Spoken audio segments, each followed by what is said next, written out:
In the last few years, Spain has actually taken in more immigrants than Italy, France, Belgium, and the Netherlands combined. Just let that sink in for a second. Yeah, I mean, it is an absolute staggering statistic, especially when you look at the news coming out of places like Denmark, Germany, the UK. The prevailing narrative everywhere else is all about uh, raising the drawbridges, right? Right, totally. The policies in most of Europe right now are highly restrictive. They're largely reacting to massive public pressure to curb the numbers. But Spain is running this unprecedented demographic experiment in the complete opposite direction. And Spain's prime minister is actually on record saying that welcoming outsiders isn't just like a moral duty. He said it is a mathematical guarantee for their welfare state. Which is an incredibly bold claim to make in today's political climate. I mean, very few politicians would say that out loud right now. Exactly. And honestly, unpacking that claim is our mission for today's deep dive. Yeah. We really want to figure out if this open door approach is, a brilliant economic masterstroke for a country that has a rapidly aging population, Or or if it's just a short-term fix that's masking some pretty catastrophic long-term problems. right. And to get to the bottom of it, we are pulling from a really comprehensive analysis by the economics channel Money and Macro. They brought in some great insights from Spanish economist Dr. Alejandro Irivas de la Puerta, and they crossed it with hard data from the European Central Bank. Yeah, before we dig into that data, I think it's worth noting right up front that immigration is obviously a heavily politicized topic Oh, everywhere. absolutely. So our goal today isn't to, validate a specific political stance or take sides. We're strictly looking at the economic realities, the raw numbers, and the policies Right. from both conservative and left-wing governments, by the way, that actually built this current reality. Yeah, we're just here to connect the dots for you. And, to really understand how radical Spain's current situation is, we have to look backward first, because for most of modern history, Spain was the exit door. It wasn't the destination. Right. If you rewind to, say, the early 1990s, immigrants made up barely 1% of Spain's population. 1%. Wow. Yeah, barely anything. Yeah. Decades prior, people had fled the Franco regime for, political survival. And even into the late 20th century, most working-age Spaniards were simply leaving the Iberian Peninsula. They were chasing better paychecks in France, Germany, or Switzerland because the domestic economy it couldn't hold them. Okay, so barely 1%. But then the script completely flips, because by 2007, that immigrant share jumped to almost 11%. And I was looking at the source material. That is actually the fastest increase ever recorded in an OECD country. Yeah. Meaning, out of all the world's major developed economies, Spain's demographic makeup was shifting faster than literally anyone else's. And that initial wave, it was entirely driven by a massive and frankly unsustainable economic boom. Spain just saw this insatiable demand for low-skilled labor in construction, hospitality, agriculture. Where are they coming from mostly at that point? Well, back then, immigrants were pouring in primarily from Morocco, Ecuador, Romania, and China. And because the demand for cheap labor was just so incredibly high, many arrived without papers. And the government essentially just kept legalizing them in waves. Just to keep the economic engine running, basically. Exactly. But, bubbles burst. Right, the 2008 property crash happens. Exactly. Unemployment in Spain spikes to over 20%. It was devastating.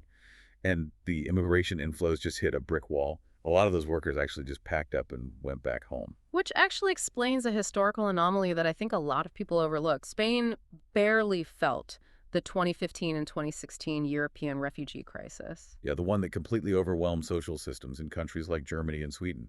Right, because the economic draw just wasn't there in Spain at that time.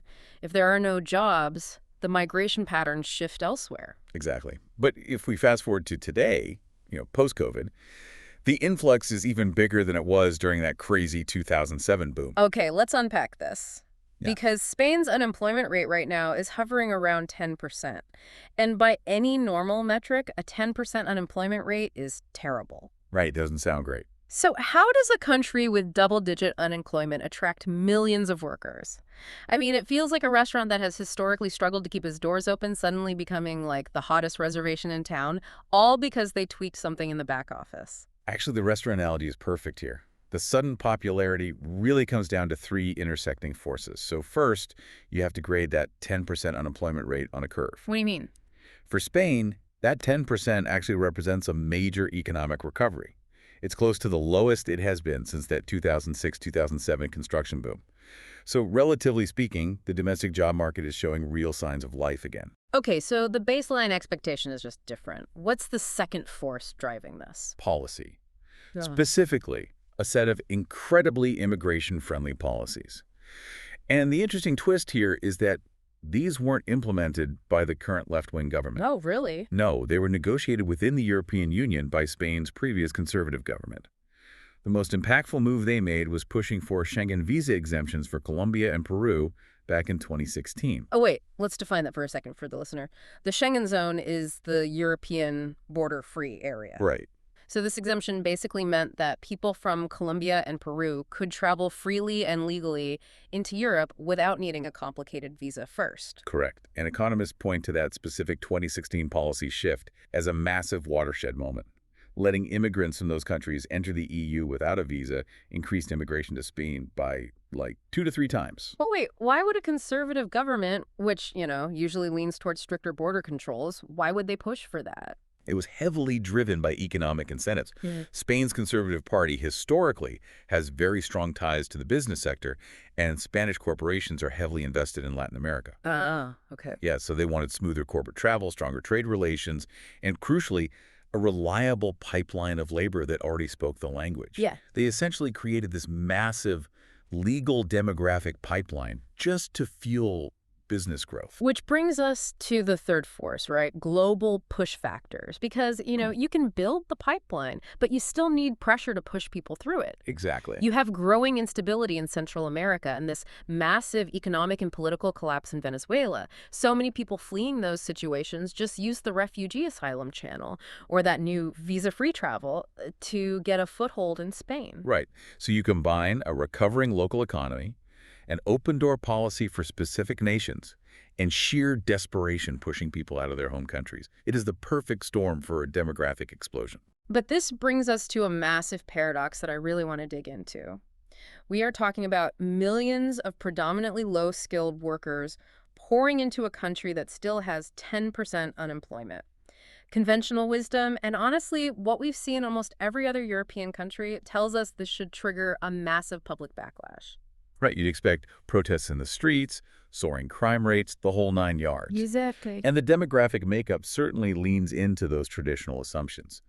The immigrant population arriving in Spain is generally younger and less formally educated than the average native Spaniard, and if you look at the raw data, they are actually overrepresented in Spanish prisons compared to their overall share of the population. Wait, here's where it gets really interesting. You hear that prison statistic, and the immediate thought is, oh, well, crime must be out of control. But the overall crime rate, things like theft, burglary, street crime, is actually trending down.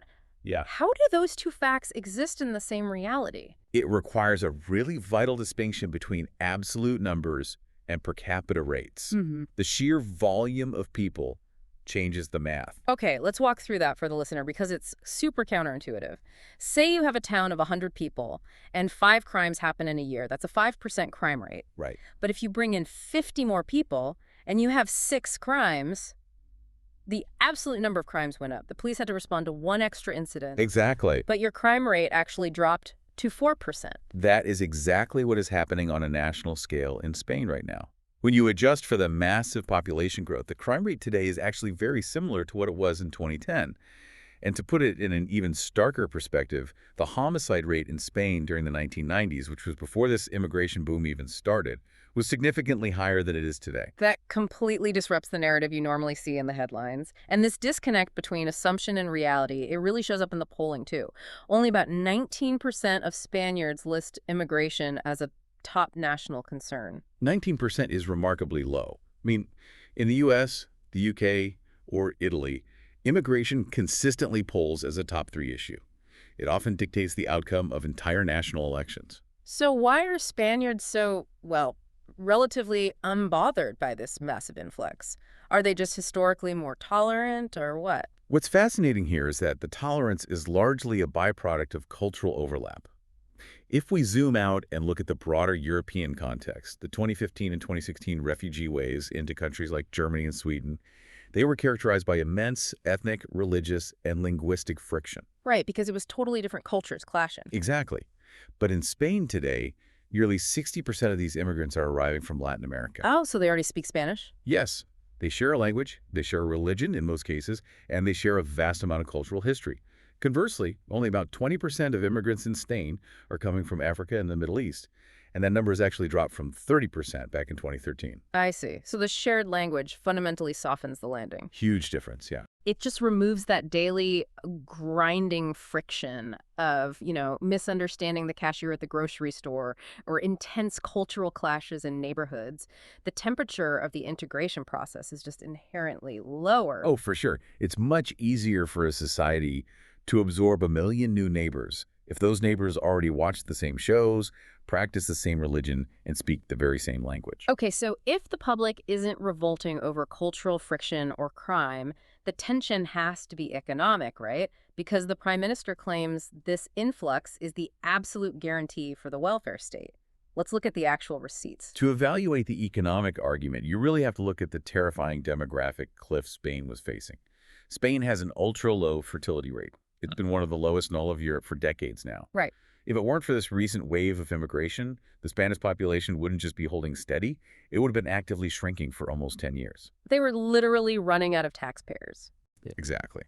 And the European Central Bank released an estimate showing that a staggering 78% of Spain's GDP growth this decade will come purely from immigration.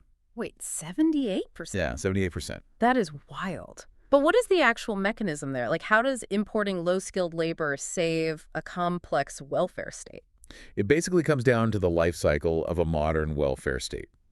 Think about the average person's financial relationship with their government. When you are a child, you are a massive net drain on the system. Right, you use public schools, pediatric health care, child tax credits. Exactly. But you produce nothing and you pay zero taxes. The expensive childhood phase. Yep. Then you hit working age, you get a job, you pay income tax, you pay into Social Security, and you generally don't go to the doctor as much. You transition into being a net contributor. Okay. Finally, you retire, you stop paying income tax, you start drawing a pension, and your health care costs skyrocket. You become a net drain again. So the short-term genius for Spain here is that these immigrants are arriving already at working age. Precisely. The Spanish government didn't have to pay to educate them or provide them with childhood health care. They just walk in, get a job in hospitality or construction, and immediately start paying into the system. And the current numbers reflect that dynamic perfectly. Right now, immigrants in Spain contribute around 10% to Social Security revenue, while only consuming about 1% of its spending. 10% in, 1% out. I mean, any politician would frame that as a massive victory. Without a doubt. But to me, relying on this demographic wave, it feels exactly like taking out a massive 0% interest balance transfer on a credit card. Oh, that's a good way to look at it. Right. Because it completely solves your cash flow problem today. You look at your bank account and think, I'm rich, I can pay for all these pensions. But eventually, that promotional period ends. Those immigrants are going to age, they are going to retire, and they're going to need pensions and expensive elderly care too. And that is the crux of the long-term danger. Because these are predominantly low-skilled immigrants, they are generally earning lower wages.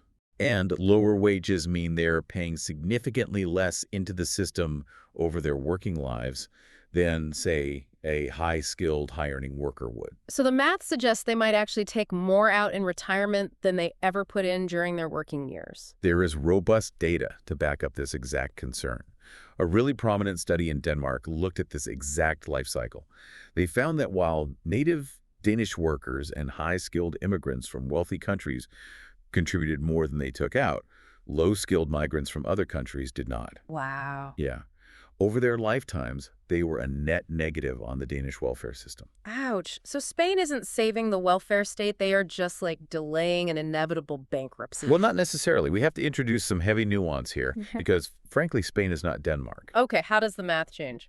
So Denmark operates this cradle-to-grave welfare system. They have massive public housing subsidies, super generous unemployment benefits, huge financial transfers to low-income families, and incredibly well-funded public services. Right. If a low-skilled worker moves to Denmark and doesn't earn a high wage, the Danish state ends up spending a fortune subsidizing their life.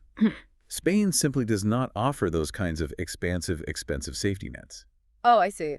So because Spain's welfare state is a bit leaner, A low-wage immigrant might not contribute a massive amount in taxes, but the fiscal cost to the Spanish government to support them is also much lower. Exactly. The net loss might be quite small or even negligible. Okay, that makes sense. That's the theory anyway. But there is a massive wrinkle in the long-term plan here. We mentioned Spain's native fertility rate is incredibly low. Yeah. The assumption is usually that immigrants will come in and have larger families, providing the next generation of workers. Right. They'll just outbreed the native population and fix the demographic pyramid, do they? They don't. Wait, really? Yeah, these immigrant groups tend to adopt the fertility habits of their host country very quickly. Their birth rates drop dramatically once they settle in Spain. So in 30 years, Spain will likely find itself in the exact same position it's in today. A massive population of elderly people. Exactly. This time, including all those former immigrants, and not enough young people to pay for their care. So the 0% balance transfer finally comes due. Exactly. Also, I have to challenge that GDP number we mentioned earlier. We said 78% of GDP growth is coming from immigration. But we were talking about total GDP, right? Not GDP per capita. That is a vital distinction. Yes. If you bring 1 million new people into a country, of course the total size of the economy grows. You have 1 million more people buying groceries, paying rent, and, buying bus tickets. The pie gets bigger. Right. But what actually dictates the standard of living for the average listener is GDP per person, the size of their individual slice of the pie. So has the average Spaniard slice gotten bigger? Well, the growth per person is still positive, which is genuinely impressive given the massive influx of low-skilled labor. But Spain is definitely not leading the pack in Europe on that metric. The wealth is just being diluted across a much larger population. So what does this all mean?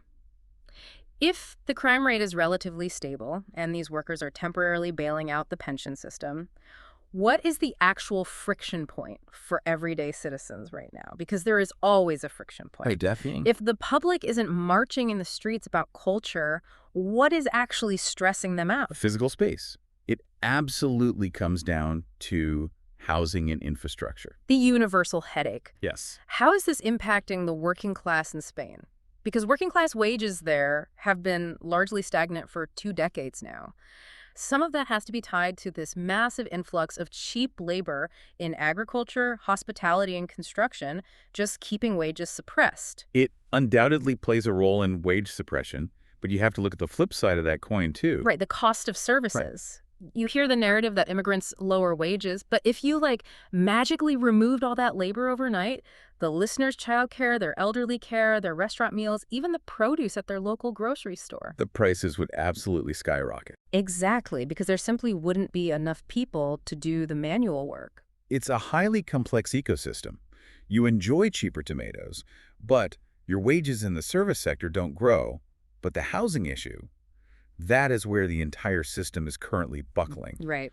Because when you invite millions of new people into a country, you don't just need a spreadsheet to balance the pension fund. You need physical reality to accommodate them. You need more hospital beds. You need a desk for every new kid at school. You need more trains.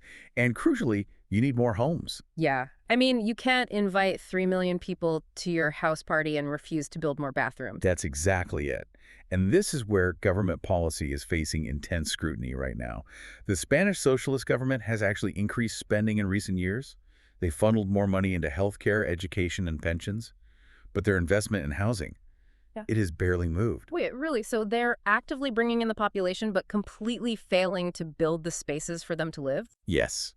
New home building in Spain is currently at an all-time low. And predictably, when demand surges and supply flatlines, house prices and rents are just skyrocketing. With stagnant wages. Exactly. That is a recipe for a massive cost of living crisis. The economists in the source material use a really brilliant phrase for this. They call it austerity in the shadows. Austerity in the shadows. Wow, that is a chilling way to phrase it. But it perfectly captures the dynamic.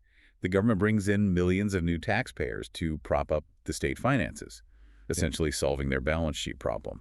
But they fail to expand the physical infrastructure proportionately. So the everyday citizen just experiences a severe degradation in their quality of life. Right. They face longer waits at the doctor, their kids are in more crowded classrooms, the trains are completely congested, and their rent consumes their entire paycheck. It's a stealthy way for the government to balance the books by squeezing the capacity of public services. They solved a demographic spreadsheet problem by creating a massive physical reality problem for their citizens. That's exactly what happened. This whole situation in Spain really exposes some fundamental truths about demographics that, frankly, the rest of the world needs to pay attention to.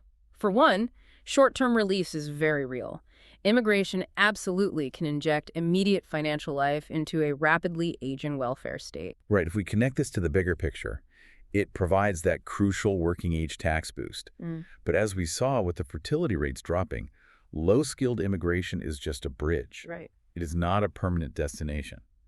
Eventually, that imported workforce ages and requires the exact same social safety nets. And the politics of attempting this bridge are completely dictated by cultural similarity. If a country encourages immigration from culturally similar places, sharing a language and history, they risk far lower ethnic tension and public outrage than if they bring in populations with vastly different customs. Absolutely. The Latin American connection in Spain proved that, especially compared to the 2015 refugee crisis in Northern Europe. Which leads to the ultimate bottleneck: Yeah. infrastructure. If you encourage a demographic boom but fail to invest heavily in housing and public services, you guarantee a crisis. Right. You might successfully avoid a political backlash over culture or crime, but you will absolutely face a furious public over the cost of living. It is an incredible tightrope walk Spain is attempting right now. They're basically operating without a net, relying on this constant, uninterrupted flow of specific demographics to keep the whole economic machine from stalling. It's a highly fragile equilibrium, and it's an issue that almost every developed nation is going to have to face in the coming decades. Definitely. And that leads to a really wild, honestly slightly terrifying thought to leave you with today. For everyone listening right now, take a hard look at your own local politicians. Are they relying on a similar short-term fix? Are they propping up an aging population with new arrivals but totally failing to build the housing, the transit, and the hospitals to actually support that growth? Because as Spain is showing us, the bill always comes due. It always does. And if importing young workers is just a temporary Band-Aid, what happens in 30 or 40 years? Right. We are looking at a future where the entire developed world, all at the exact same time, is going to be fighting over a shrinking, finite pool of young immigrants to fund their elderly. When the whole globe ages at once, who provides the demographic bailout? There won't be anyone left outside the gates to let in. The drawbridges might be down, but the roads leading to them could be completely empty. It's definitely something to chew on next time you see a headline about borders and birth rates. Absolutely. Thank you for joining us on this deep dive. Keep questioning the numbers, keep looking past the headlines, and we will catch you next time.